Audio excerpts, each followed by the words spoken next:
This is Delegate Brian Crosby from St. Mary's County, the Mother County, and you're listening to the Conduit Street Podcast, the best source of information on what's happening in Annapolis.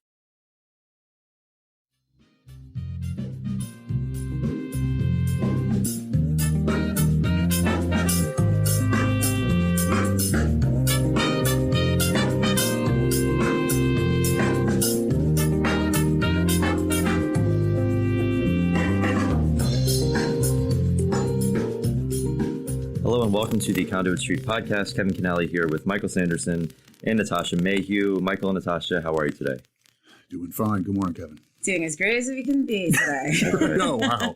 Yeah. The bell's on. Things are weird around town, and obviously across the state, across the country, across the world with coronavirus. Today we're going to focus on the coronavirus. All corona today. We're going to talk nuts and bolts stuff here in Annapolis and what the coronavirus might mean to the operations of the General Assembly. And on the back half, we're going to have an all-star health officer from Calvert County, Dr. Larry Polsky. So looking forward to that for sure. Definitely.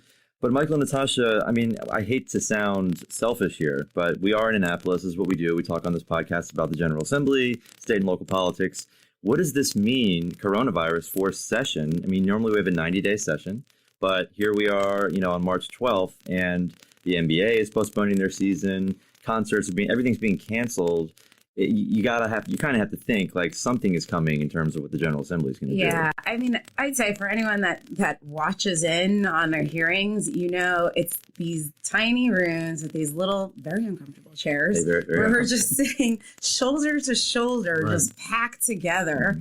And just given how viruses spread, and then you take turns sitting at the same table to talk and touching the microphones and so forth. So, I mean, obviously, this isn't like hand to hand, touch to touch, like the worst case scenario. But it is a big public forum with lots of people marching through these places and so forth. So, I don't know, it's got to be on everybody's mind. I know those of us who do this stuff for a living, it's on our mind. The legislators are very much thinking about this. They're thinking about their district, but also, they're thinking about their bills. You're going to have time to get stuff done. So anyway, it's very much on everybody's mind. And not like the goings-on of the General Assembly are the most important thing when people's lives are at stake and at risk. But still, I mean, so the nuts and bolts of this are a little tricky. Right? Okay, so let's remind everybody what absolutely has to get done. So if they wanted to postpone this session or shut things down in Annapolis, what do they have to do before they leave town? Basically, only one thing. Right. They've got to pass an operating budget before the end of June, right, so that we have a plan by July 1. And there are other states who have crisis over this. Maryland typically does not. Mm-hmm. But as far as the Constitution is concerned, you don't have to have even a capital budget. You just have to pass an operating budget and they can go home. And if that means all the other proposed bills just have to wait another year, then in theory, so be it. Even Kerwin? Well, I mean, no, we should talk about that, right? Mm-hmm. So that, I mean, like the Kerwin, we can't do a whole podcast without talking about Kerwin, but it's on everybody's mind.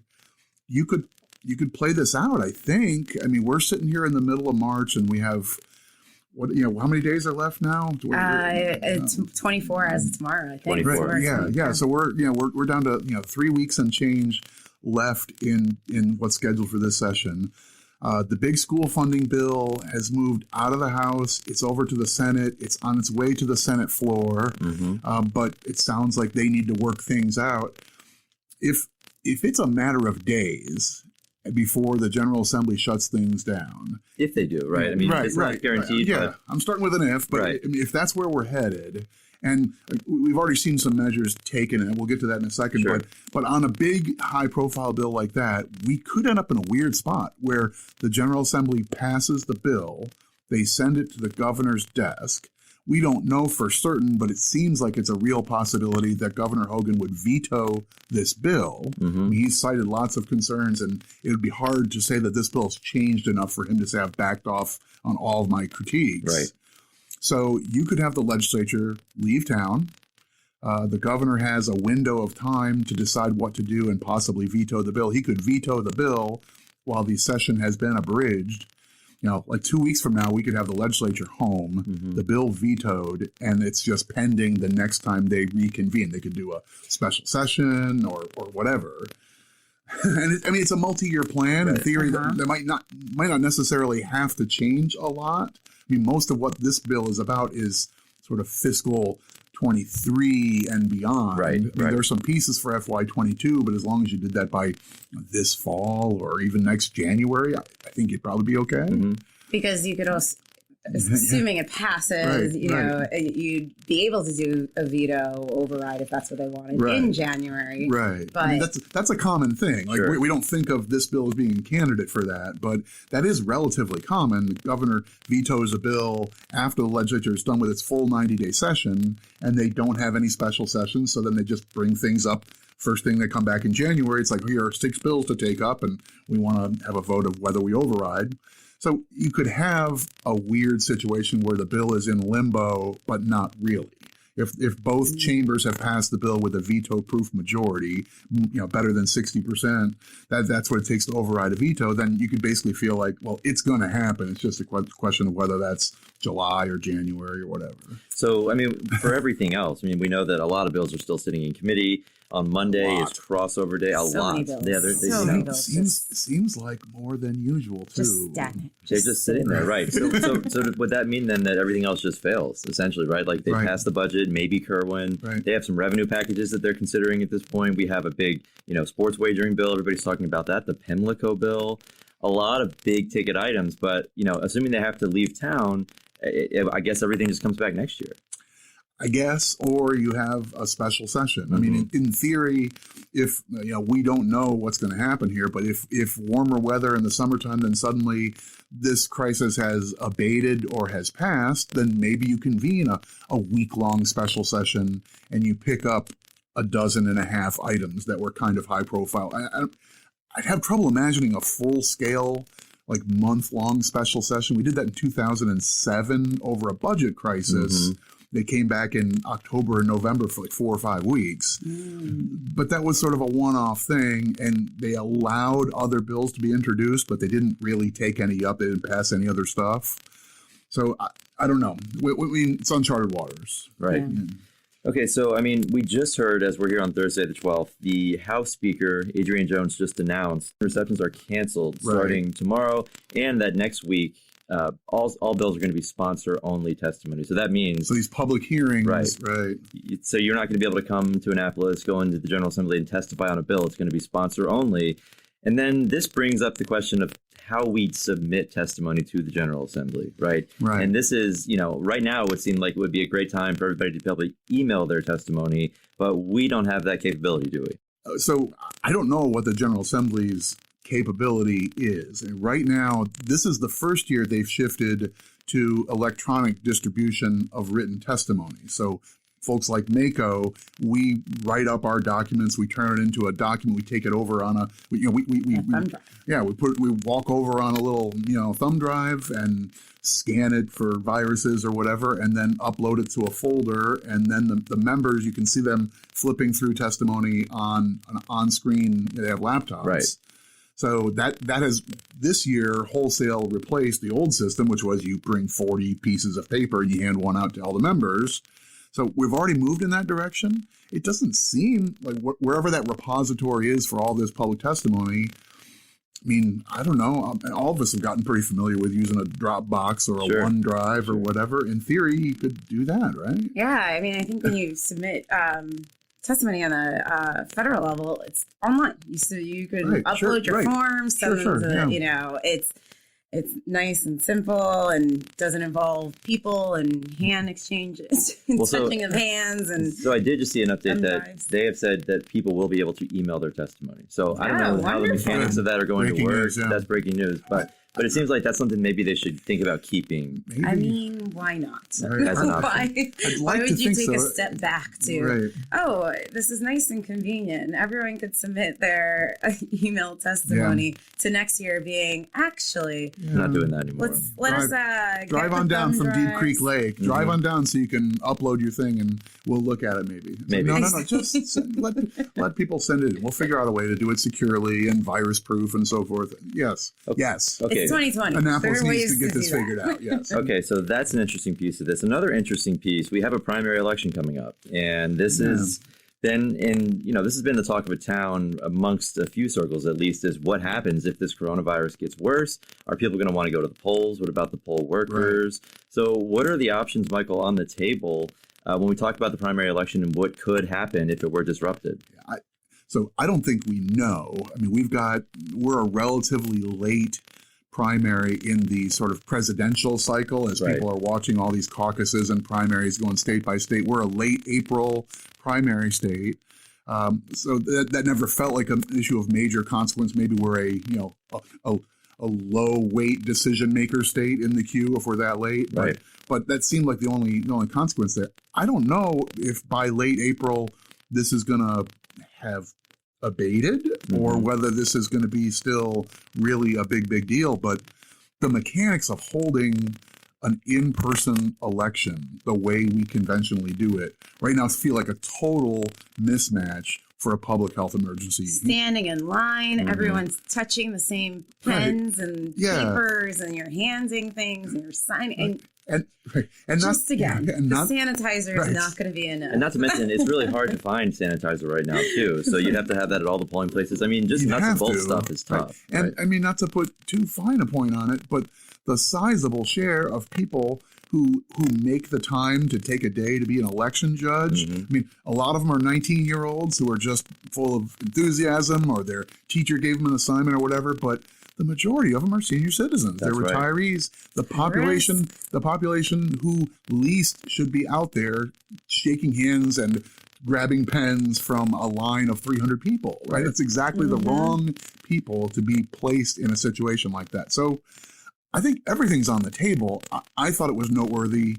The governor's sort of been making daily updates on what's going on. We've got an emergency declaration within the state, and that grants the governor some particular authority. He's already mentioned during one of his events that he's got the authority to change the date of the primary. So that can't be too far from mind. I don't know what you do. I mean, in theory, you want to have a primary in time for the summertime conventions, if there's going to be such a thing. Right. Oh, yeah. Right. Well, I mean, so we do. April 28th is our primary. I know the governor has said, and legislative leaders have said, that they're in talks about how to hold a mail-in election, mail-only election, where you'd send everybody a ballot. I mean, that's one option that's on the table. One state, is it Washington or Oregon? Right. Somebody out west does mail. Right. Yeah, they mail everybody the ballots. So, yeah, I mean, this is interesting. I think this is another component that not a lot of people think about or were thinking about just maybe a week ago. Right. But people then say, oh, my gosh, we have an election. How can we mitigate, these circumstances at all these polling places where we have elderly people there, high-risk populations? What do you do? So it is interesting. And again, I think everybody's talking about that at this point, the governor, legislative leaders, and we'll see what happens. Well, it's like the focus has shifted from, like a week ago, it was, well, what about basketball games? I mean, that's what I like to do in March, is watch a bunch of college basketball games. Right. And I want to see what the Lady Terps are going to do, and I want to watch what the Terps are going to do. And like, that's, hold on. That's an arena with 15,000 screaming people, and they're all rubbing their noses. Okay, no. So maybe we're not, for a while, the big conversation was like that kind of place. Coachella's, the right, we're shutting down South by Southwest. Okay, but like now it feels like, okay, this isn't just about 10,000 people. It's also about the 100 people sitting in the Senate Finance Committee. And, okay, fine, maybe it's about the people standing in line at the polling place. Like every public gathering and public function is now going to be under the microscope, so to speak. Yeah. All right. So obviously a lot going on in Annapolis. We've talked through the mechanics. We're going to go ahead and take a break. When we come back, we're going to have Calvert County Health Officer Larry Polsky. All that and more after the break. Love him.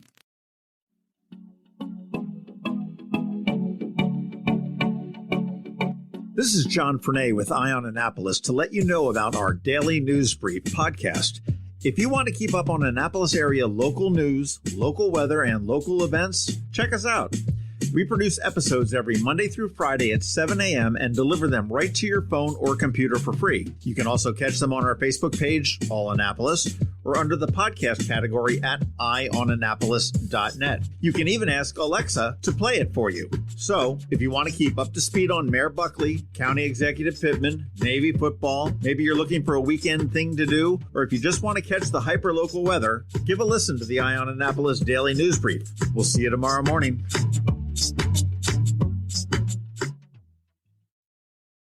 We're back on the Conduit Street Podcast. This is not Kevin. This is Michael. But Natasha and I are happy to have a guest with us to talk through some of the issues that are very front of mind right now.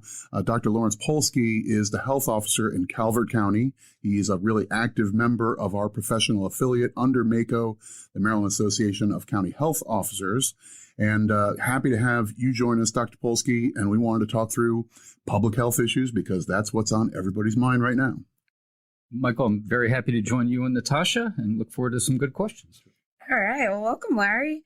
So there's really no clearer illustration of local governments being on the front lines than when it comes to public health. And for counties, that means it's the local health departments and the county health officer. So how about you tell us a little bit about what does a county health officer do? What are these local health departments? Right. So I know we have a limited amount of time, and in my local health department, we have 14 different divisions. So we would be here for a whole series of podcasts to talk in depth. But in general, so my background is as a clinician. I delivered babies in St. Mary's County for many years before I transitioned over to public health about 7 years ago. So in routine medical practice, my priority is the patient who's sitting in front of me. My obligation is to her to make sure that her interests are served. For a health department, we deal with community health. And I take the same viewpoint that every resident of Calvert County is essentially my patient, but we look on a broader perspective. Most of what we do is health promotion and to prevent problems from coming up. And I think coronavirus illustrates a good example in that this is not something that we snapped into action once we heard of problems in China, that we work with our community partners in county public safety, our local hospital, our local healthcare providers, with our Office on Aging, Department of Social Services, all sorts of organizations on a regular basis to prepare for all sorts of contingencies. We dealt with Ebola virus a few years ago, Zika virus. And so we certainly have to modify our plans with each new infection that comes along, but we're building on what we've learned in the past. And the most important thing I think that the local health department does in these types of situations is coordinate the responses with all the different county partners. Right, we're definitely seeing a lot of that right now. And like this is a new gear for certain when there's a lot of public attention on a particular public health crisis or concern.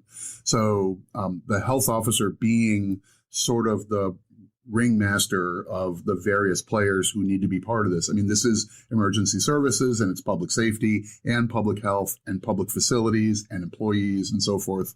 So obviously this is a hot time to be in public health. So, but it's not like we started at zero, right? Correct. And there, again, I don't have time to go into every agency, but there's been a lot of talk about concerns for nursing homes, facilities for seniors. Those are agencies that, again, we work with. We have preparation plans ahead of time. And then with the onset of coronavirus, we've reached out in our county, and I'm sure that for all of my colleagues in their respective jurisdictions, we've literally reached out to every one of those facilities to make sure that they have their plans in place. They know who to notify. If someone needs to be tested, they know how to get that done. We want to make sure that our goal, again, is to minimize the impact, to prevent as many infections as we can. And I will say that during typical flu season, we have at least one or two facilities where we get mini outbreaks of flu. We have this down. We know, and we work with the staff to make sure that we're isolating people. We oftentimes will shut off one wing of a facility to make sure that there's not going to be cross-infections. So, yes, coronavirus is a little bit different, but many of the principles that we've applied over years, we're just adapting for our current situation. So it's comforting to hear because, you know, as I say, there's been flu. You guys have been working on this, talking to other departments. So at least with Corona coming and it being really heightened for everyone of, oh my gosh, Corona is here in Maryland, that there have been preparations and work along the lines for something like this to come. Right. And I will say that everyone at every health department is working overtime. I literally went to bed at 10 o'clock after finishing my last coronavirus-related email. And when I woke up about 5:30 this morning, I was dealing with it right then and there. And that's one of the issues. I think that for everyone in local government, everyone at the state level, to keep in mind that public health is chronically underfunded, that we had the biggest cuts during the last recession. Our budgets were never restored. And everyone is doing everything above and beyond, but there are limits. So one of the other facets that I consider my responsibility is to continue to educate the public, and that means multiple posts on our website, our Facebook page, our Twitter account, and responding. And I will say that our staff and our disease surveillance nurses have now a dedicated cell phone where they can field calls, and they are busy all day long getting calls from the public with all sorts of contingencies. So, I mean, that does really interest me. Obviously, this is starting to gain more attention in Maryland. We're still counting on 2 or 3 hands the number of confirmed cases in the state. I think a lot of people have a sense that maybe there are more, and this is a function of testing. We don't want this conversation to become a political one. We want to talk practically, but I am really interested. So what are you and your peers as health officers doing? If I'm assuming some of those emails are from people in clinics or in facilities saying, I've got a fever patient who has a story that suggests maybe, she traveled to a place or she went to an event and that sort of thing. So what are you doing right now when you hear some of the puzzle pieces are there? Right. So our communications really, I would put into 3 baskets. One, as you mentioned, are with clinicians who have a patient in front of them, or in many cases, because 2-3 weeks ago, we were already talking to all of our urgent cares as well as our emergency department and private providers about being prepared to do testing. And the testing availability has continued to change over the last week or two. And then sometimes specific cases. And most of it has been related to people returning from travel, but we've had some other issues that we've dealt with. Second basket is talking to individual community members, either that they have concerns because they might have a relative coming back from overseas and they want to know how to make sure that they keep the rest of their family safe. And I would include the schools in that, where I would say that I have had multiple communications with our school nursing director, our director of school services, and our school superintendent, really pretty much every day for the better part of the last month. And then the final is what we've already talked about, which is communications with all those other community partners, including I've met with our sheriff, if we should need to enforce anything, and maybe more importantly, for the head of our county detention center. Again, that's a population that is at risk, and we need to plan ahead. So, in the different wings of the jail, do we have more elderly or more medically vulnerable detainees, inmates in certain areas, so they're not getting exposed when people come in for 48 hours and then they get released back out. So again, there's lots of different facets of the communications that happen, and that's what local health departments do. Right.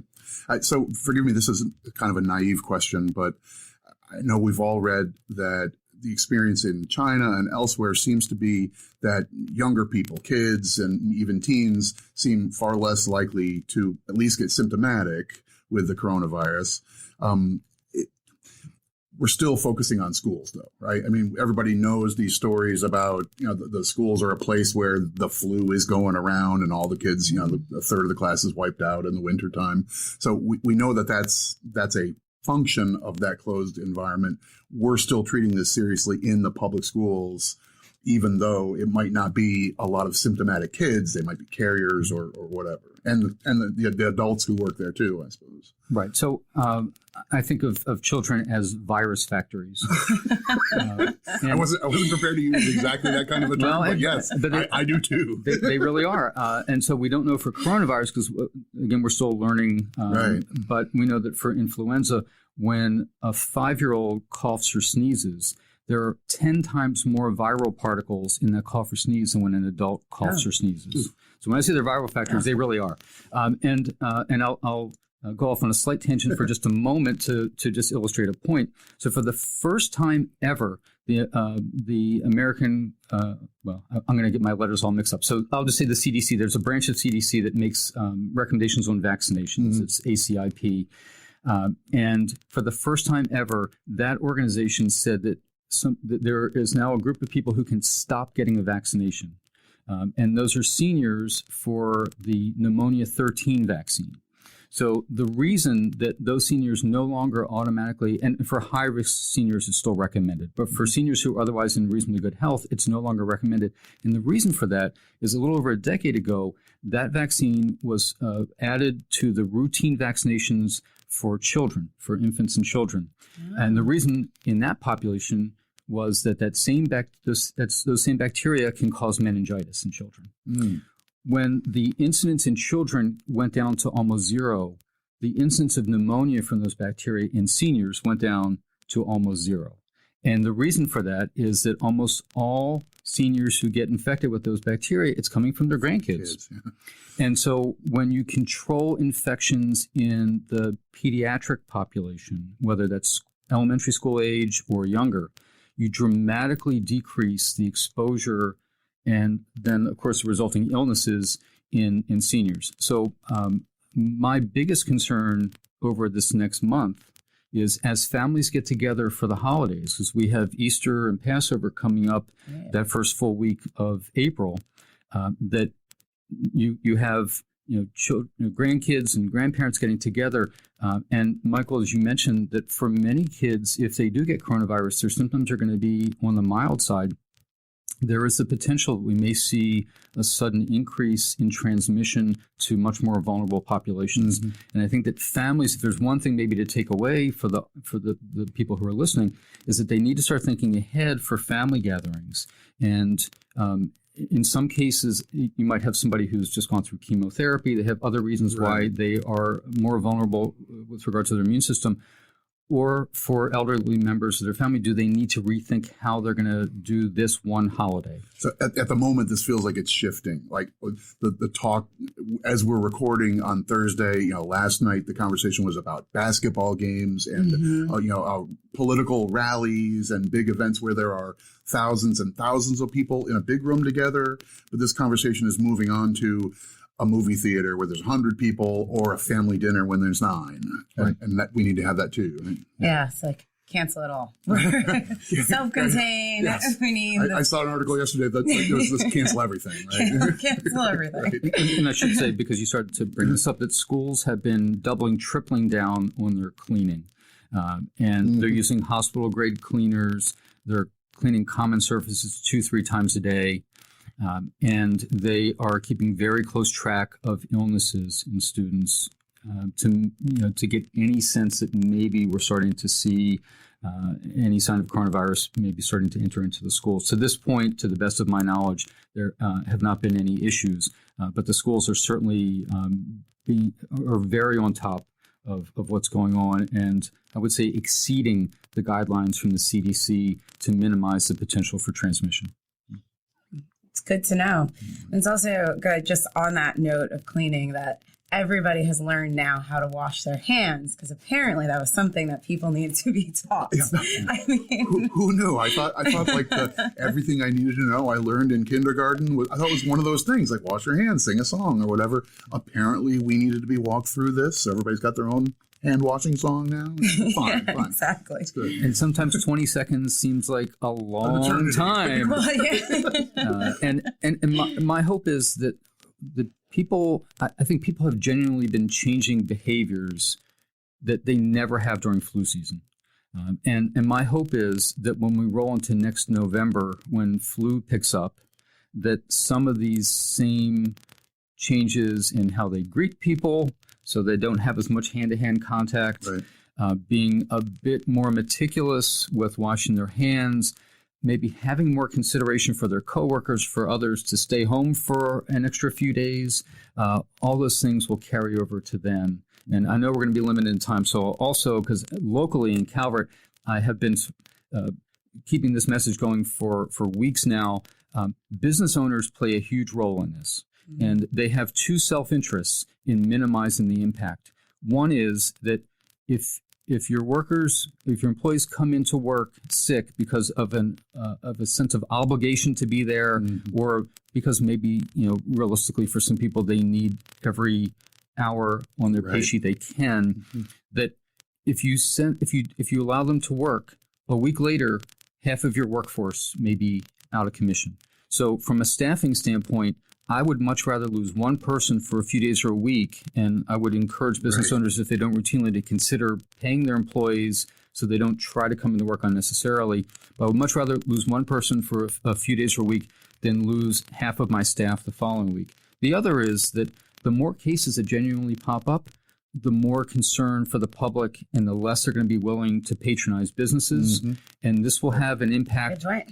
Yeah. And so the Wrigley Field would not be named Wrigley Field except for during the 1918-1919 Spanish flu. The original owner of the Cubs was not Mr. Wrigley. It was Mr. Wiegman, and he owned a huge chain of restaurants in Chicago. He went bankrupt because people were afraid to go out and eat.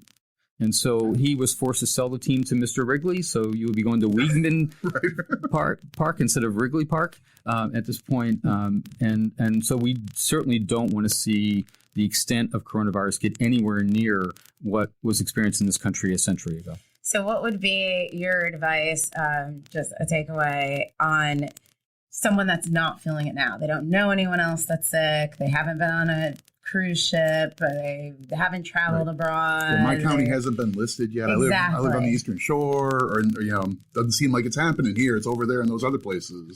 So they do not need to turn their lives upside down, but they should be taking basic precautions. And we've talked about those already. So washing your hands more often, incredibly important for anyone who is starting to feel the slightest bit ill to just stay home.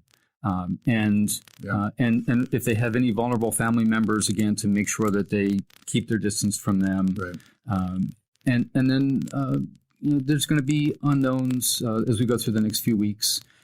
So as you mentioned, the next few weeks, I'm not sure how exactly to phrase this question, but I think everybody is playing amateur public health professional now and reading on the internet and all these different things. And you already mentioned the 1918 flu, the Spanish flu, and some people have pointed to that as if there's an analog to this, maybe it's something like that. And hopefully this isn't as broad and severe.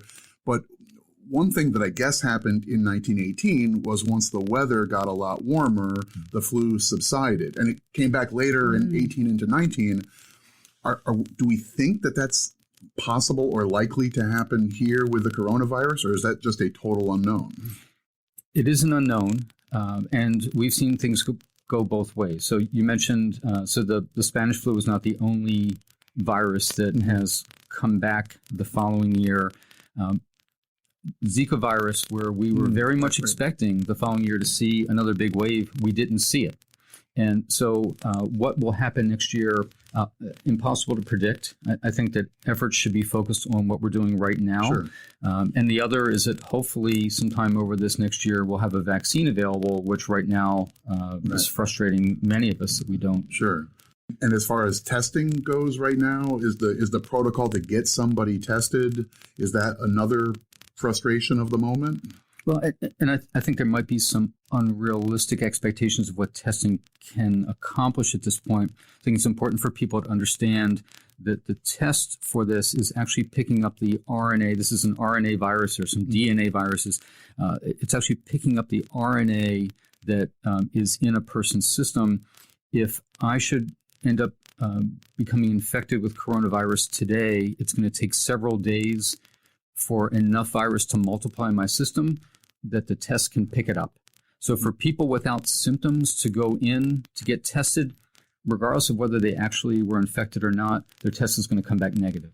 So the discussion between them and their primary care provider should be, in their particular circumstance, does testing make sense? And the criteria right now are some reasonable expectation that they have been exposed, and that criteria will change as assuming that we continue to see more cases in Maryland. And the other is what types of symptoms they're experiencing. Right. Okay. So before we wrap up, is there anything else you'd like to leave us with on coronavirus? I would just say be very careful with what you're reading on social media unless you know. So for our health department, and I think for all the local health departments, we have our own Facebook, Twitter accounts. But I know that we have seen all kinds of horrible posts on just people's private Facebook accounts and Twitter accounts, which have just led to an enormous amount of unnecessary stress and anxiety for people. So if you do see some rumors, I know it's really hard to ignore them. If you see something that you think might be credible and you're stressed about it, check a reliable source. Check your local health department's website, check the CDC's website. And if you have concerns about your personal health, don't go running to the emergency room. Like you would for other illnesses, pick up the phone, call your doctor's office. You want to make sure they have a heads up. If someone truly does have coronavirus, your doctor's office wants to make sure that you're not going to sit there in the waiting room, that they know as soon as you come into the office to immediately get you back. I know locally that our physician's offices have designated a specific room that once that patient is done, they can take time to make sure they're thoroughly cleaning the room before anyone else goes in, not just a typical exam room where every 10 minutes there's somebody else in there. They also will have certain staff who are trained to make sure they're asking the right questions, and then if testing is being done at that doctor's office, to make sure, again, the right staff is there doing it. And just quickly add that's important for doctor staff because they also may have staff members who may have certain immune system issues, and they would want to make sure that those staff are not in direct contact with patients who may be infected. Dr. Polsky, can't thank you enough for spending some time with us and sharing this with our listeners. We tend to get in the public policy, navel-gazing world a little bit. This is practical and plainly spoken, and I think it's a great service for our listeners. And I'm envious of the folks in your county, but your colleagues across the state are leading this charge, and thank you so much for all you're doing. My pleasure, and I will say to give a little shout out to my colleagues. They are all working time and a half or more. I'm sure. And they all, and I've worked with most of them for years. They truly care about their communities. And I think it really shows in situations like this. So thank you both very much for inviting me on. Glad to have you.